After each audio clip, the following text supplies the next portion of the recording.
Hi! Ako nga pala si Be at isa rin akong OFW dito sa Taiwan. Hindi po ako tagapagmana. Sa Taichung Station nga pala ang meeting place namin. Ang call time talaga namin is 11:30 to 12 a.m. 9:30 na nga tayo dumating dito sa Taichung Station. Maaga tayo gawa ng last trip na yung sinakyan natin papunta dito. At dahil napaaga tayo is mag-check-in muna tayo kahit 3 hours para makapagpahinga rin naman kahit papano. 12:10 nga pala kami umalis sa Taichung Station at nag-stop over kami sa 7-Eleven. Nag-coffee break lang sila at dumiretso na ulit sa biyahe. Sunrise nga pala ang target namin kaya kami ganito kaaga. Pero hindi agad sila nagpapasok kasi delikado gawa ng mga nakaraang araw ay umulan ulit ng snow. 7 o'clock pa sila magpapapasok kaya wala kaming choice kung hindi hintayin yun. Ang ganda! Huwag muna tayong umuwi.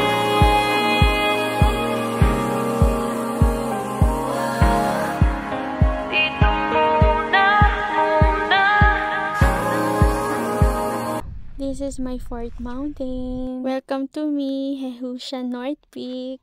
Sobrang nakakagaan ng pakiramdam yung makita yung ganito kagandang lugar na mapupuntahan mo. Pero sa kasamaang palad, yung pakiramdam na akala ko hindi na ako makakapunta sa summit. Etong mga sandaling ito na yung naiwan na ako mag-isa. Nagpaiwan na talaga ako kasi sinabi ko kay Sir Lito at sa ibang kasamahan ko na kapag hindi ko na kaya is bababa na ako. Pero hindi ako papayag na hindi ako makarating sa summit sa sobrang ganda ng tanawin na nakikita ko. Kaya kahit medyo hindi okay yung pakiramdam ko ay nagpapatuloy pa rin ako sa pag-akyat. Pero every time na nakakaramdam ako ng paghihilo ay natigil ako at nainom ako ng tubig. Syempre, mas importante pa rin yung nararamdaman natin kung okay tayo or hindi.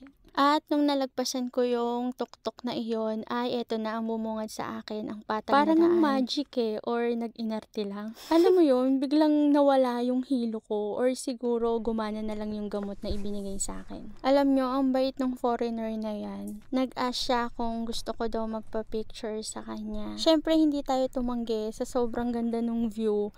Kailangan natin may maganda tayong picture. Talagang nag-upo-upo pa siya dyan para lang mapicturean ako. Akala mo talaga yung magkasama kami. Siyempre, nagpa-picture na rin tayo sa kanya at nagsabi ako kung pwede ko siyang maisama sa aking video at nagawa ako ng hiking journey ko. And she said yes. I'm Amy.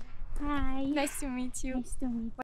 At ito nga pala yung picture namin. Pareho naman kaming maganda. Nagkatalo nga lang sa ilong. Sama ka sa susunod ha. See you around. Safe and happy travel. Kabayan. Ingat. Paalam. So don't waste your time. Please don't waste your time.